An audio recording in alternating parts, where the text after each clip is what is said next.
Yeryüzündeki en yüksek şehre ayak basmış bulunuyoruz dostlar. Un gramo está 202. Acá hay señores que buscan mineral, son los payaqueros.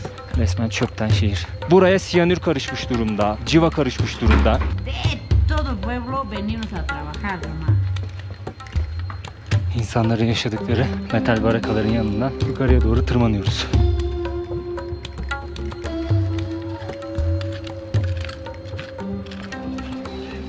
¿Cuánto quieres? Hay por libra, media libra.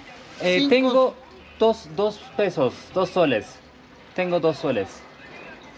Pequeña está bien para mí. Y ya, ahorita le voy.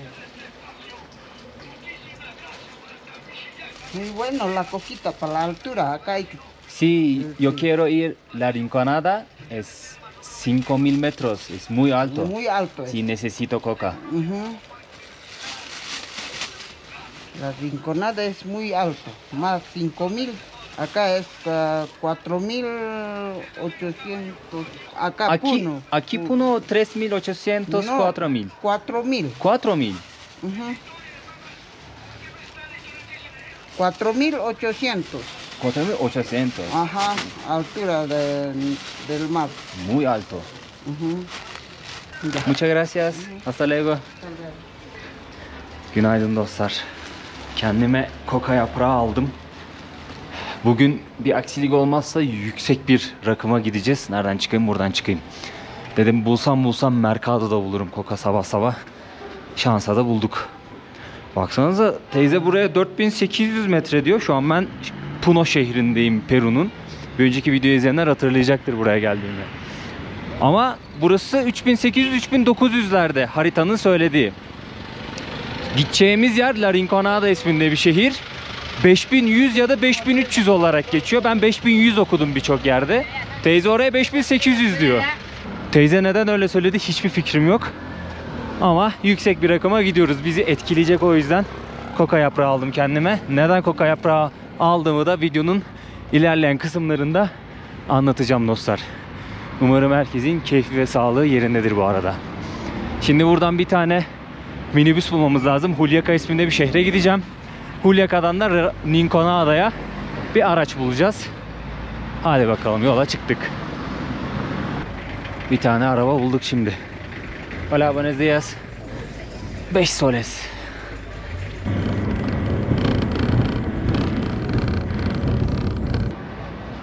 Juliaca şehrine geldim şimdi dostlar. Burada bir terminal var. Rinconada'ya buradan servisler kalkıyor. 25 soles. Şöyle geçelim. Ablaya ödeme yapmam gerekiyor önce. Sí, ahorita te voy a dar tu cuenta. Okey. Şöyle şurada yer var. Şansa servisi kalkarken yakaladım. Paramızı ödedik. Koltuğumuza oturduk. Şimdi 3 saatlik yolculuk vakti.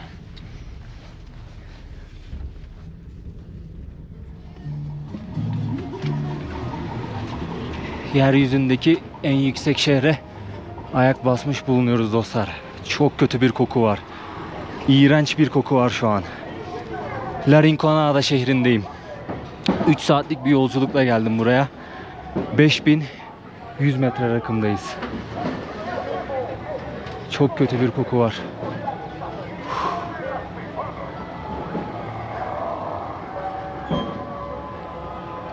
Burası şehrin ana caddesi. Sağlı sollu dükkanlar var, restoranlar var. Ana caddenin haline bakar mısınız? Videonun ileriki kısımlarında bana hak vereceğinizi düşünerek bir şey söylemek istiyorum. Dünya üzerinde görüp görebileceğimiz en garip şehirlerden bir tanesine geldik bence. Yani araştırmamı yaptığımda bu fikri edinmiştim. Şehre gelirken manzaraya gördüm. Bu fikirde haklı olduğumu düşünmeye başladım. Bence videonun sonunda bana hak vereceksiniz diye düşünüyorum. Buenas tardes. Bu kıyafetli abiler madenci. Burası bir maden şehri. İnsanların ana geçim kaynağı bu. İnsanlar zaten bu şehre bu yüzden geliyorlar. Dağın hemen eteğine kurulmuş bir şehir burası. İnsanlar altın aramak için geliyorlar buraya. Bir ümit. Çünkü buradaki yaşam koşulları oldukça ağır. En başta yüksek irtifadayız. 5100 metredeyiz şu an. Ben buraya gelirken hatırlıyorsunuz Mercado'dan, marketten Coca aldım kendime. Onu kullanmadım çünkü şu an kendimi iyi hissediyorum. Ama bunun şöyle bir sebebi var. Kendimi iyi hissetmememin sebebi, ben yaklaşık bir aydır 3000 metrenin üzerinde seyahat ediyorum. Yani kendimi yüksek rakama biraz alıştırmış durumdayım. Son bir haftadır da 4000 metre civarlarında vakit geçiriyorum. O yüzden 5000 metreye geldiğimde biraz daha böyle iyi hissettim. Bir mide bulantısı olmadı, baş dönme olmadı, istifra isteği olmadı, nefes darlığı olmadı. Belki biraz zaman geçerse bir yorgunluk belirtisi olabilir. Çünkü 5000 metre takdir edersiniz ki öyle az buz bir rakım değil.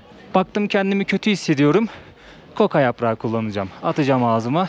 Bir saat filan yanağımda tutarım, biraz çiğnerim.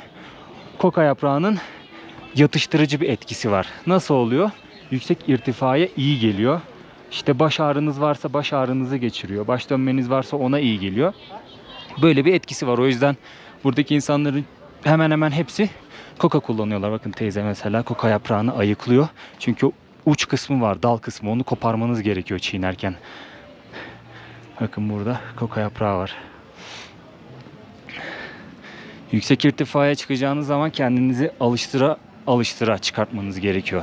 2000 metrede vakit geçirirsiniz. 3000 metrede vakit geçirirsiniz. 4000'de vakit geçirirsiniz. Daha sonrasında yukarılara çıkarsınız. Yoksa hastanelik olan bile var maalesef. Çünkü vücutta, akciğerlerde sanırım sıvı falan birikiyormuş. O çok tehlikeli bir şey. Vücut da sıvı kaybediyor aynı zamanda. Bol bol su içmeniz gerekiyor. Hafif beslenmeniz gerekiyor. İşte munya çayı içebilirsiniz, koka çayı içebilirsiniz, koka yaprağı çiğneyebilirsiniz. Bunlar önlemler.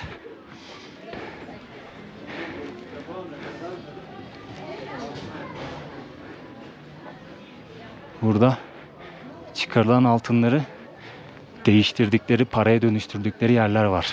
Esta para oro, no? Sí. Para como quemar, quemar oro. Ahora todo personas, hombres, trabajos mina. Mujeres no. Mujeres no. Ah, porque es tradicional Pachamama. Sí. Ah, está peso. Sí, ahí lo pesan. Este es el orito, tú lo pesas. Ujú. Es el oro. Oro original. Ah, Y tú lo pesas. Pesa 2 gramos. 2 gramos. ¿Cuánto vale, por ejemplo? ¿Un gramo cuánto vale? 1 gramo está 202. Son 202 soles. Sí, son. 1 gram 200 soles. Ajá. Acá hay 400 soles. 400 soles. Ah, entiendo. Şimdi orada abla altın gösterdi bana. Şimdi madenciler buraya geldiklerinde o altının üstünde başka şeyler de oluyor. Bu makineye koyuyorlar. Bu makinede de ateş eşliğinde altını ayırıyorlar. Daha sonrasında burada ölçüyor. Gramı 200 soles, yani 50 dolar gibi bir şey yapıyor. Abla da parasını ödüyor. Daha sonrasında iş yapılmış oluyor. Muchas gracias. ¿Cómo te llamas? Jesse.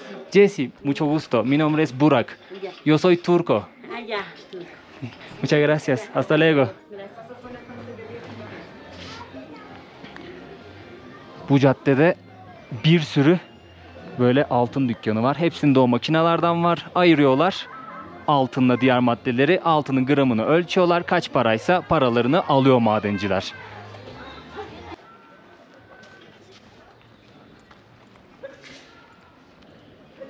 Tamales de pollo, tamales, tamales, tamales.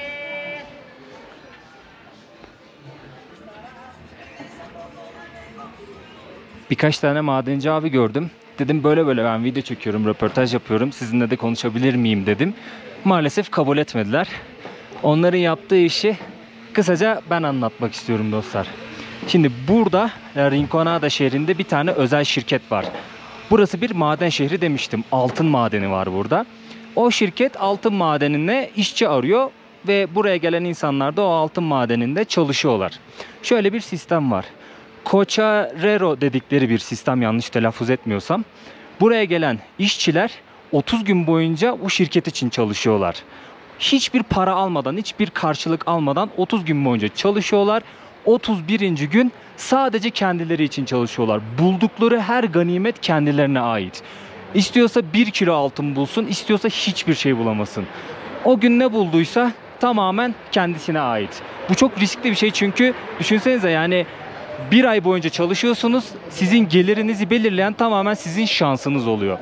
Böyle olunca madenciler de kendi aralarında şöyle bir sistem geliştirmişler. Buldukları bazı değerli maddeleri ne yapıyorlar? Saklıyorlar. Ya ceplerine koyuyorlar ya bir yerlere saklıyorlar. O 31. gün gidip o altını alıyorlar. Daha sonrasında ablanın bize gösterdiği şekilde altını o ateş kısmında, bak mesela burada bir şeyler arıyorlar, görüyor musunuz? Bir şeyleri temizliyorlar ya da. Buldukları o ganimetleri altın değiştirme dükkanlarına götürüyorlar. O gösterdiğim makinede işte alevde eritiyor mu artık ne yapıyor bilmiyorum. Sonrasında altını elde ediyor. Daha sonrasında da işte abla gösterdi. Hassas tartıda gramını ölçüyor. 1 gramı 200 soles. Yani 50 dolar, hatta biraz daha fazla. Çünkü 1 dolar 4 soles yapıyor aşağı yukarı. Böyle bir para. Ama tabii bunun getirdiği bir risk var. Şimdi bu insanlar burada altın çıkarıyorlar, getiriyorlar ama üzerlerinde taşıyorlarmış. Çünkü burada herhangi bir banka sistemi yokmuş ya da kazandıkları altınları saklayabilecekleri güvenli bir yer yokmuş. O yüzden bu insanlar kazandıkları o tüm paraları veyahut da buldukları altınları üzerlerinde taşımaları gerekiyormuş. Öyle olunca ne oluyor? Hırsızlık artıyor. Adam bıçaklama, soygun, cinayet gırlaymış ve burada çok güvensiz bir ortam varmış bu sebepten dolayı. Ve şöyle bir şey daha öğrendim. Burada öyle bir güvenlik güç vesaire bir şey yok. Yani bir karakol var. Toplasan 10 tane polis yokmuş o karakolda. Böyle bir şehirden bahsediyoruz. Yani tamamen vahşi bir yaşam var burada. İnsanlar bir şekilde hayatta kalmak zorundalar. 30 gün boyunca başkası için çalışıp bir gün boyunca kendisi için çalışıyor. Orada da ne bulursa. Ve onu da saklamak zorunda. Saklayamazsa ya da birisi gelip soyarsa o da gidiyor. Şuranın pisliğine bakar mısınız? Burası tamamen çöp şehir. Hiçbir şekilde çöpleri topladıkları bir alan yok. Her yere atıyorlar. Bunun dışında ara ara yakıyorlardır diye düşünüyorum çöpleri. Başka herhangi bir sistemleri yok çünkü. Kanalizasyon suyuna pislik karışmış durumda. Civa karışmış durumda. Yani kanalizasyon yok, daha doğrusu özür dilerim. Yani bunlar kanalizasyon dediğim sokaktaki bu boşluklar, çukurlar. Buraya siyanür karışmış durumda. Civa karışmış durumda. Ve insanların içme sularına gidiyor bu yani. Bu içme suları da şu borularla sağlanıyor dağdan. Bu borularla sağlanıyor.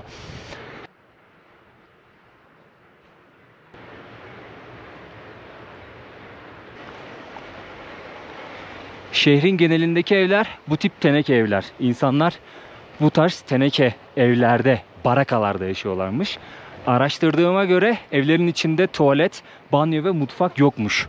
Tuvalet ve banyo ihtiyaçlarını halka açık tuvalet ve banyolarda, umumi tuvalet ve banyolarda karşılıyorlarmış. Mutfak olayı bana biraz garip geldi açıkçası.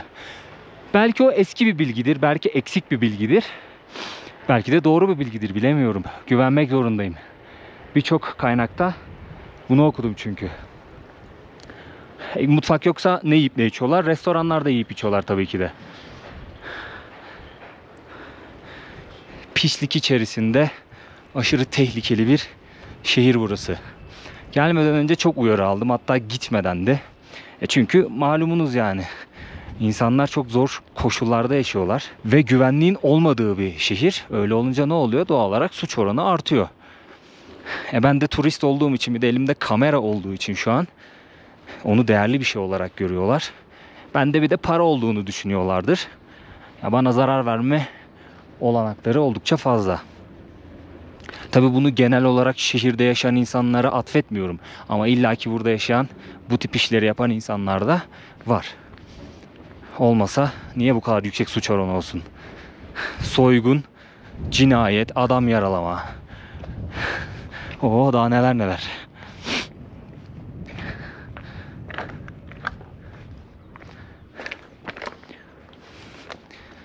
Resmen çöpten şehir.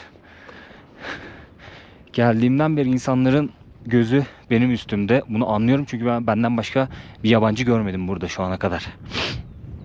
İnsanlar bu ne yapıyor burada diye düşünüyorlardı doğal olarak. Baksana dönüp dönüp bakıyor bana kız. Aha köpek. Kesin saldırgan.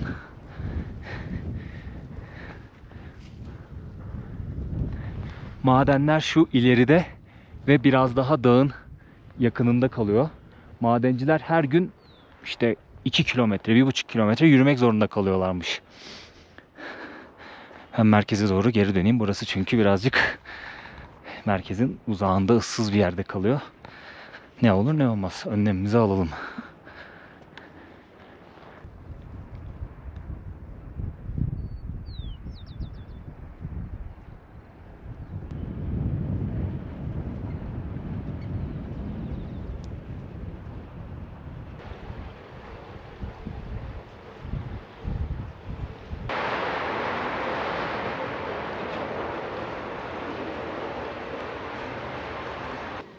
Kadınların madenlerde çalışamadığını söylemiştim. Genelde başka işlerde çalışıyorlar ya da çalışmıyorlar. Bunun sebebi tamamen geleneksel, Pachamama'ya olan inançtan kaynaklanıyor. Pachamama doğa ana. Bütün Güney Amerika'da Pachamama'ya yani doğa anaya çok derinden bir inanış var, saygı var, hürmet var. Sürekli insanlar Pachamama'dan bir istekte bulunuyorlar ve karşılığında adak adıyorlar, kurban sunuyorlar, bir şeyleri feda ediyorlar. Bütün Güney Amerika'da bu gelenek yaygın. Pachamama adından da anlayacağınız üzere ana yani dişil, kadın ve Tio ile evli. Tio da yeraltı tanrısı, madenler tanrısı, erkek, eril. Ve Pachamama kıskanç bir tanrıçaymış.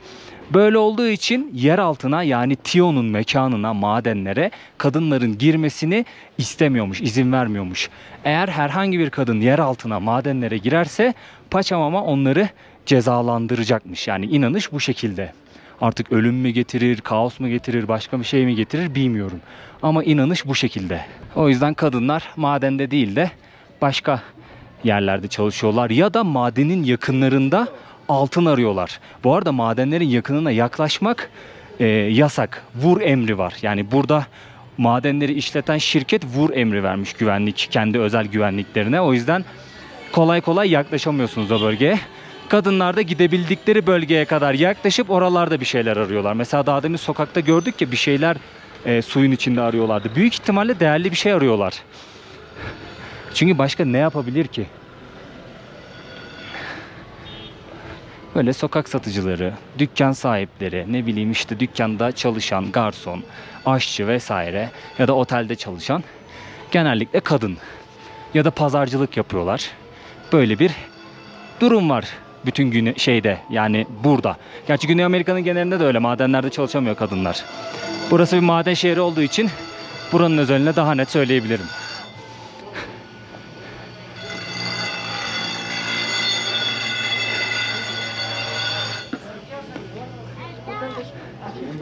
Şehir gerçekten korkunç bir vaziyette yalnız.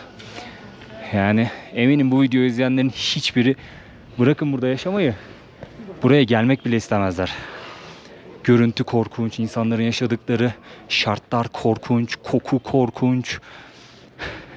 Ama insanlar maalesef ki sistemden dolayı gelip burada bir ümit, hayatlarını kurtarabilecek o değerli şeyi belki de bütün ömrü boyunca arıyor. Bulabiliyor mu? Bence çok düşük bir kesim. Çok düşük bir kesim. Belki de bütün ömrünü burada heba ediyor, hiçbir şey kazanamadan ölüp gidiyor. Düşünün yani Peru'dasınız, mükemmel bir coğrafya. Böyle bir lokasyonda altın madeniniz var, altın var. Sen bunu niye özel şirkete veriyorsun mesela? Çünkü özel şirket baksana 30 gün boyunca işçileri köle gibi çalıştırıyor. Bir gün sadece şansına ne çıkarsa mantığı. Tamamen kölelik yani. Ve eminim doğayı da katlediyordur ki zaten gördüğünüz üzere her yer pislik yani. Hiçbir şekilde bir sistem vesaire bir şey kurulmamış. Ki burada Peru hükümetinin de bence birazcık suçu var. Kusura bakmasınlar. Yani ben kendi ülkem için düşünüyorum. Kaz Dağları'na o Kanadalı şirket girdiğimde böyle kaynar sular dökülmüştü başımdan aşağı. Çünkü biliyorum yani. Kendi memleketleri değil ya, sıçıp batıracaklar. Ki öyle de yaptılar.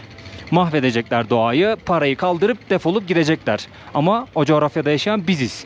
Bu coğrafyada yaşayan Perulular. Bakın İnsanların yaşadığı koşullara bakın. Yarın öbür gün böyle bir şey benim memleketimde olsa kafayı yerim ben yani. Ve doğayı korumak isteyen insanlara da sürekli bir damga vuruluyor. Sen işte şucusun, bucusun, komünistsin, şöylesin, vatan hainisin, teröristsin. Tamamen işte bu peşkeş çeken insanların yardakçıları yani. Aslında bunlar vatanı hainlik eden, hıyanet eden insanlar. Bak gerildim yine, sinirlendim burayı görünce ya. Vallahi var ya, doğayı, bütün dünyadaki doğal güzellikler benim kendimimmiş gibi hissediyorum. Çünkü ben insanım. Hepsi benim mirasım. Yarınki nesillere bırakacağım miras yani. Ben hepsini korumak, kollamak zorundayım. Peru da benim için önemli. Türkiye de benim için önemli. Endonezya da önemli. Çünkü dünyanın üzerinde hepimiz yaşıyoruz yani. Bir yer mahvoldu mu başka yere de sıçrar o. İlla ki sıçrar. Baksanıza şuraya.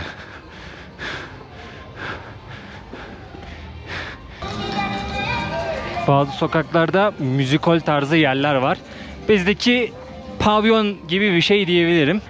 İşçiler gündüz çalışıp genellikle akşamları hava karardıktan sonra müzikollere gidiyorlarmış. Orada eğleniyorlarmış, içiyorlarmış.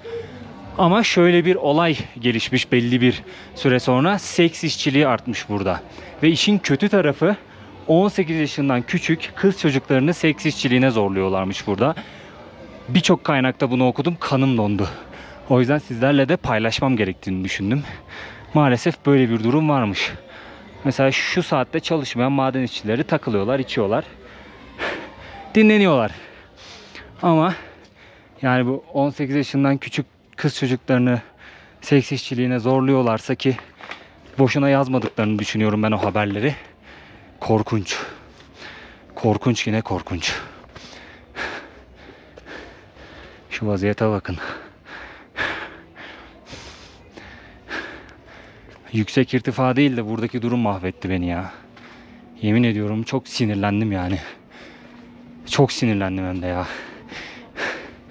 Bir insan nasıl böyle koşullarda yaşamaya mahkum edilir?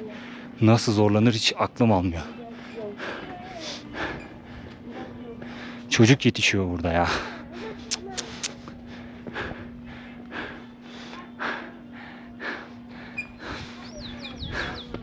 Bakın mesela yakmışlar. Tahminim doğru, çünkü bütün Güney Amerika'da çöp olan yerler genelde yakılıyor.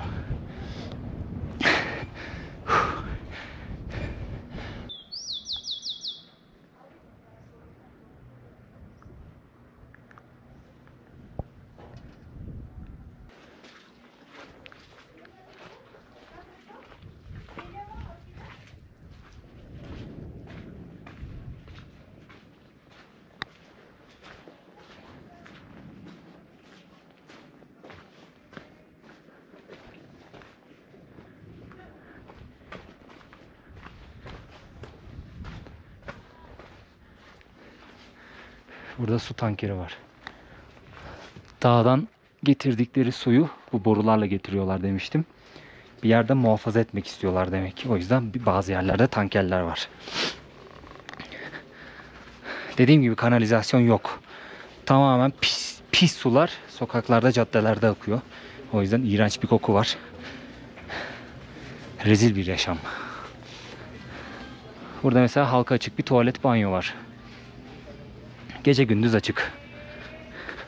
Buraları kullanıyorlar. Böyle çamaşır yıkama yerleri var. Lavanderia deniyor. Burada da çamaşırlarını yıkıyorlar. Zor bir yaşam. Olabildiğince böyle ara sokaklara, ıssız sokaklara dalmaya çalışıyorum ki insanların yaşantılarını görelim istiyorum. Ana caddede çok bir şey yok. Dükkanlar var. Hola amigo, ¿cómo estás? ¿Todo bien? Aman dikkat.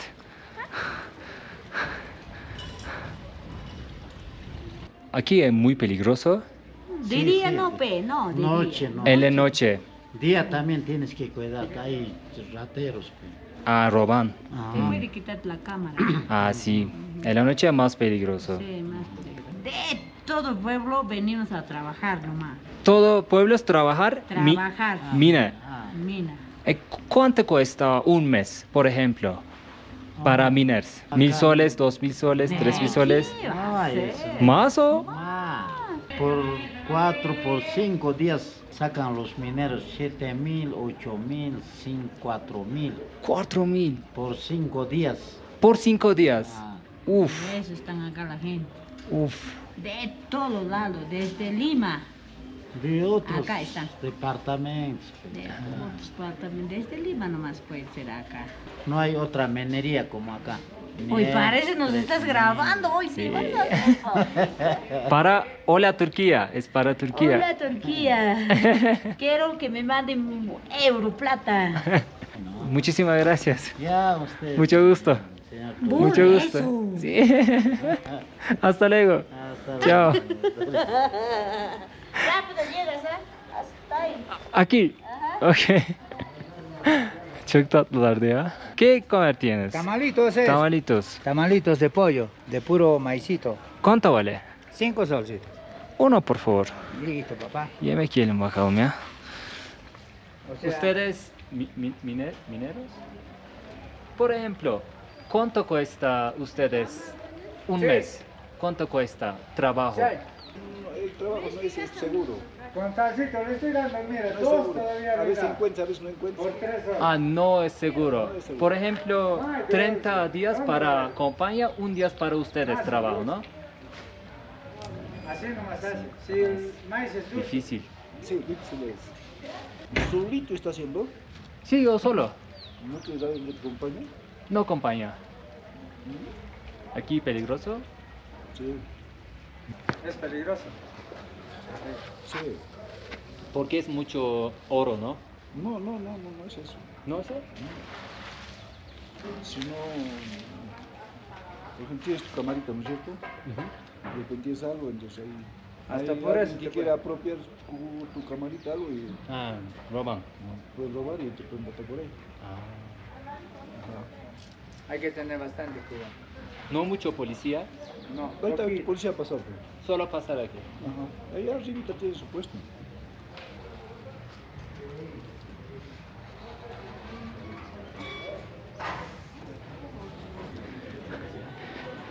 Octavio abiyle birlikte yemeğimizi yedik. Şimdi madene doğru yavaş yavaş yürüyoruz. Bakalım girmeyi deneyeceğim. Belki izin verirler yaklaşmama. Belki girmeme de izin verirler. Bilmiyorum, şansımı deneyeceğim. Yaşlı bir karı kocayla konuştum ya. Onlar madencilerin çok ciddi paralar kazandığını iddia ettiler. İşte 4-5 günde 4-5 bin Peru solesi kazandığını, 2.000 dolar civarı bir şey yapıyor. Hatta daha fazla. Öyle bir rakam iddia ettiler. Ama onlar madenci değil. Octavio abiye sordum, dedim böyle böyle abi. Böyle bir şey iddia ediyorlar, doğru mu? Yok dedi, o kadar kazanmıyoruz dedi. Bir rakam vermedi ama çok düşük olmadığını anladım ben konuşmasından.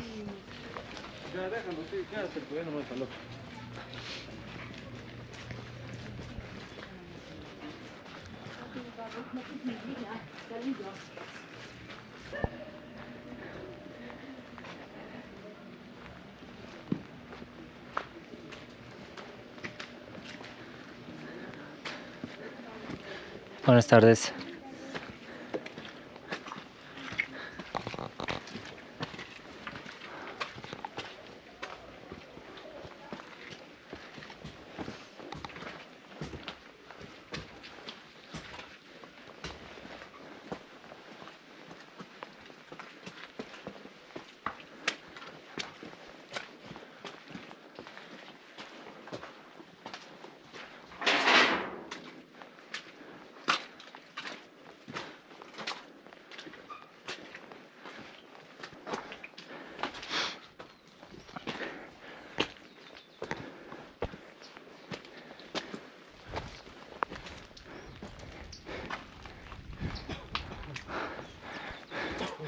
İnsanların yaşadıkları barakaların, metal barakaların yanından yukarıya doğru tırmanıyoruz. Madene doğru.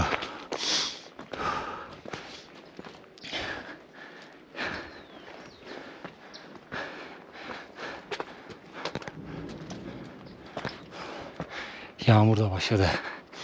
Hafiften atıştırıyor ama gök gürültüsü çoğalmaya başladı.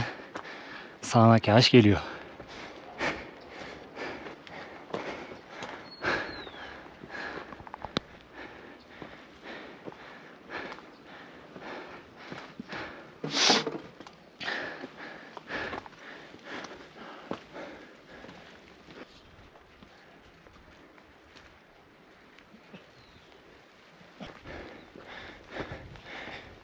Madencilerin her gün çalışmaya gittikleri yol.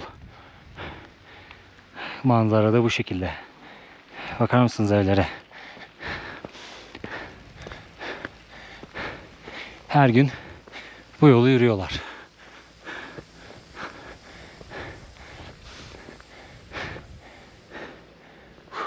¿Cansado?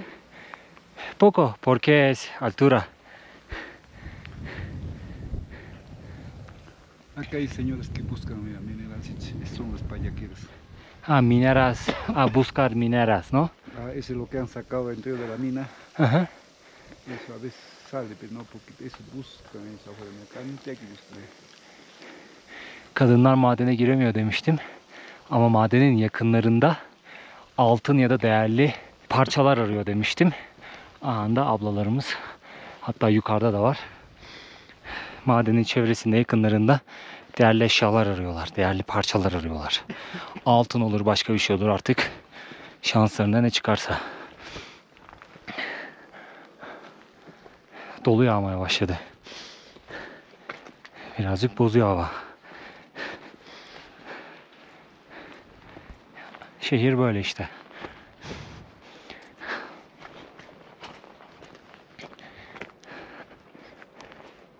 De acá se ve todo. Pues. Sí, es posible mirar todo. Baksanıza sis çökmeye başladı. Sis çökünce güzel bir hal oluyor ama şehrin görüntüsü birazcık kaotik ve bohem olunca çok da bir keyif olmuyor açıkçası. Esta entrada para minar. ¿Sí? Acá Madenin también, girişi. adentro. Acá abajo también. Ah, abajo también. Todo es entra. Todo, pito es cantidad, la mierda, hueco ahí como, no sé como qué cosa. Ustedes, ¿cuántos años trabajan aquí? Y años ya, pues son 30, 40 años. 30, 40 años. Mira, acá hay uno entre. Ah, es entrada. Ajá, está cerrado. Madenlerden birinin girişi. Ama kapatmışlar. Çalışacakları zaman açıyorlar. Ve öyle giriyorlar.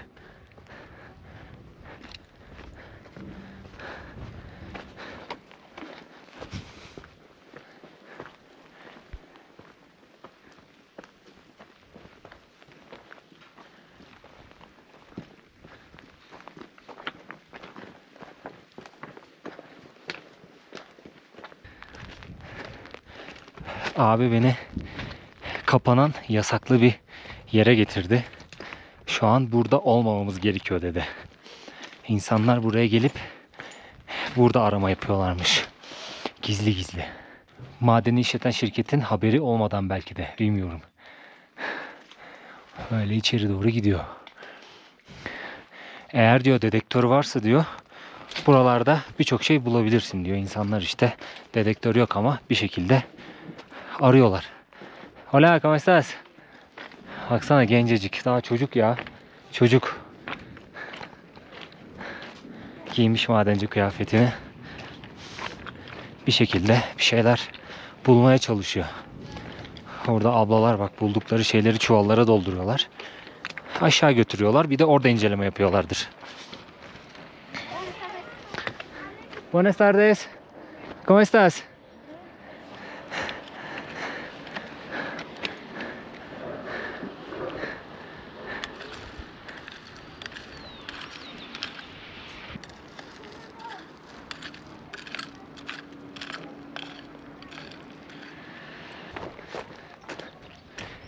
İleride de maden şirketi çalışıyor. Abi sanırım oraya gidiyor, bakalım. Oraya yaklaşmama izin verecekler mi? Anladığım kadarıyla bu kısımda şirketin işi bitiyor. Sonrasında kapatıyor burayı.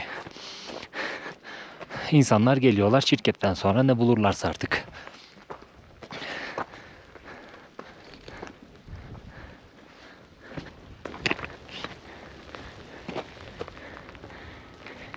Buradan sonrasına benim geçmeme izin yokmuş çünkü orada hala çalışma devam ediyor.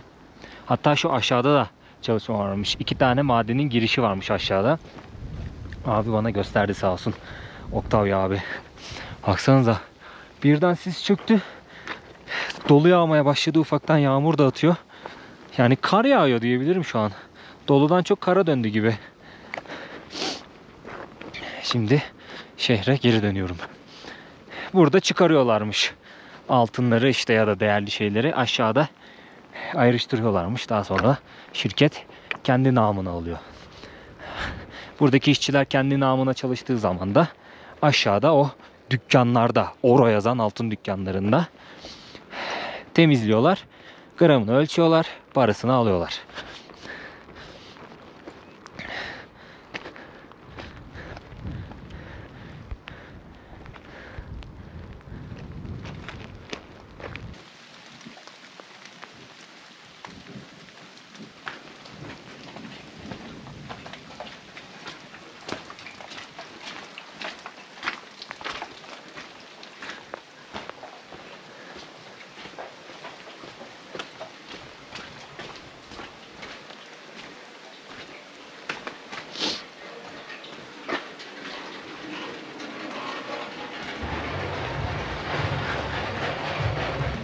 İletişim kurmaya çalıştığım insanlar çok sıcakkanlı ve yardımseverlerdi, konuşkanlardı.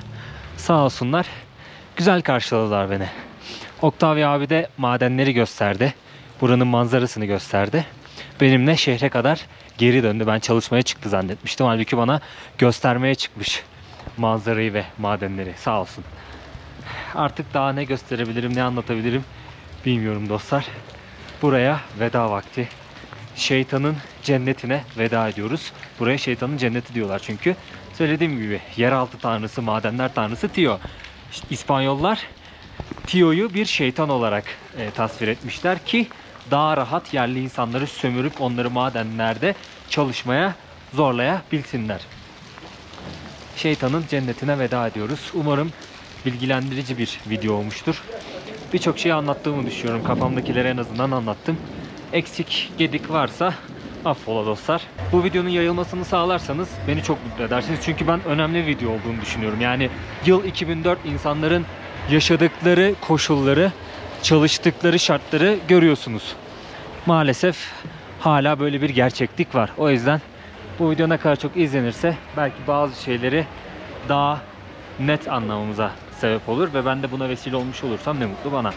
Bunu nasıl yapabilirsiniz? Videoyu beğenirseniz, yorum atarsanız çok sevinirim. Yayılmasına vesile olmuş olur videonun ve WhatsApp'tan eşinize, dostunuza ya da başka mecralardan eşinize, dostunuza, ailenize gönderirseniz destek olmuş olursunuz dostlar. Bu videoluk benden bu kadar. Bir sonraki videoda görüşmek üzere diyeyim.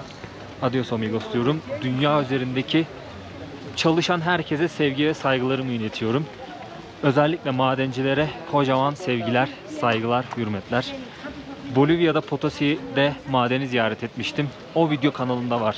O videoyu izlerseniz madencilerin nasıl şartlarda çalıştığını birebir göreceksiniz. Çünkü ben madenin içerisine kadar girdim. Çalıştıkları yere girdim. O video hiç izlenmedi maalesef. Umarım o da bir gün izlenir. Bazı şeylerin farkına varmış oluruz. Adios amigos. Sevgiler, saygılar.